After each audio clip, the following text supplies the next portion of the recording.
Alright, as I'm sure you may have heard by now, Blizzard has released the final patch for the Legion expansion.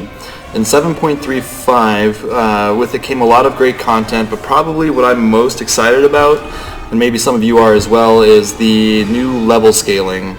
In the past, I'm sure you remember each designated zone had a specific level requirement, and once you hit that cap, you just move on to the next zone. And that was all fine and good, unless of course you had heirlooms, or if you were playing on a character like a tank or a healer and spent some time in dungeons. Then you probably had the same issue I had, which was kind of chasing the location and trying to keep up with your level. That meant maybe you were having to skip out on some storylines, or skip out on some of the zones that maybe you found the most aesthetically pleasing. But that is no longer the case, as now the zones kind of scale to fit your character's level. I'll put a link down in the description as well to kind of show you more detailed explanation of how the breakdown is going to go as far as the level requirements on all the zones now.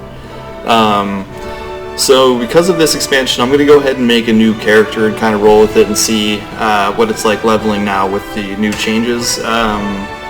I'm pretty familiar with most classes, so what I kind of like to do when I roll new characters is I will actually use my Dungeons & Dragons dice, and that'll kind of tell me what I'm going to be playing. Outside the dice, what I'm going to do first is actually flip a coin to see if whether my character is going to be Horde or Alliance.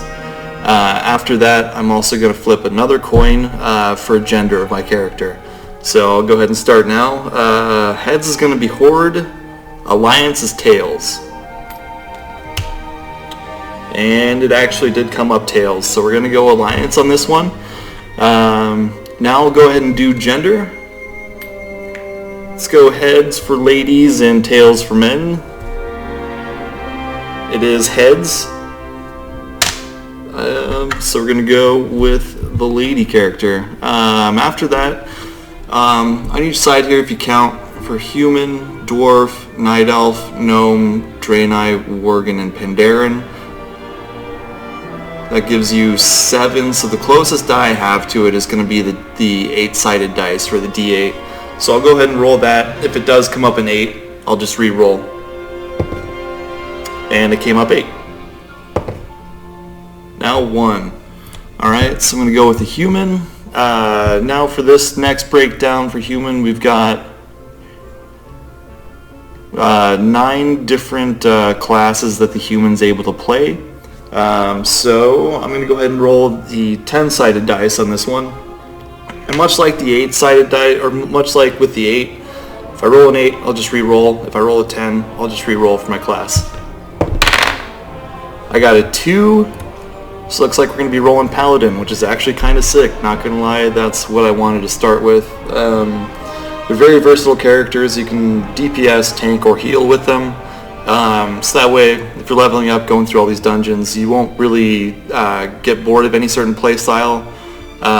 If you get tired of getting punched in the face all day, maybe you switch it up, go with the heals or a DPS class.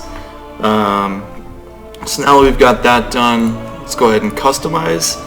And I will roll the dice all the way through, starting with skin color. We've got 10 options, so again I'm going to roll the D10 and see what we come up with.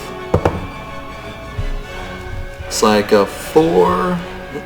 Next we go to the face.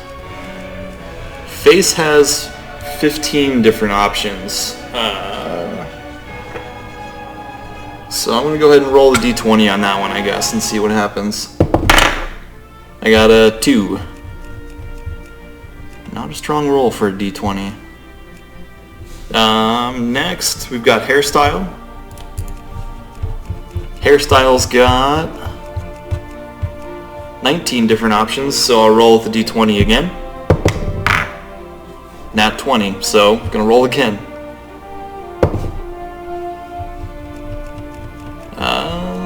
Drops me down to an 8. Okay. Next is hair color. Hair color's got 10, so I'm gonna go back to the 10-sided dice. 10. Alright, we're gonna be a gray-haired lady. And piercings is the last option for the human customization. There are 7, so I'm gonna roll a D8. Came up with a 5. really tell what.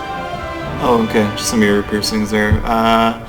Then the last part of customization is the name. What I like to do is roll a d20 for the name, and then whatever comes up, that's how many times I'll click the randomize button. And that's what we're going to roll with. Alright, looks like a 6. So 1, 2, 3, 4, 5, and 6. Kana. Alright, interesting. So yeah, that's kind of how it goes. Hope you guys kind of enjoyed it. Maybe give you a few ideas on how to make new characters, kind of keep it fresh for you. Maybe play something you haven't played very frequently in the past. It's always kind of fun to change things up and kind of open up the door to something that maybe you didn't know had as much potential just because you didn't feel like playing certain classes. So I'll go ahead and finish that there for now. I'll probably shoot some more videos here going through the leveling, kind of see what the experience is like now leveling a character with the new scaling implemented in 7.3.5. But thanks, hope you guys enjoyed doing this as much as I do. Later.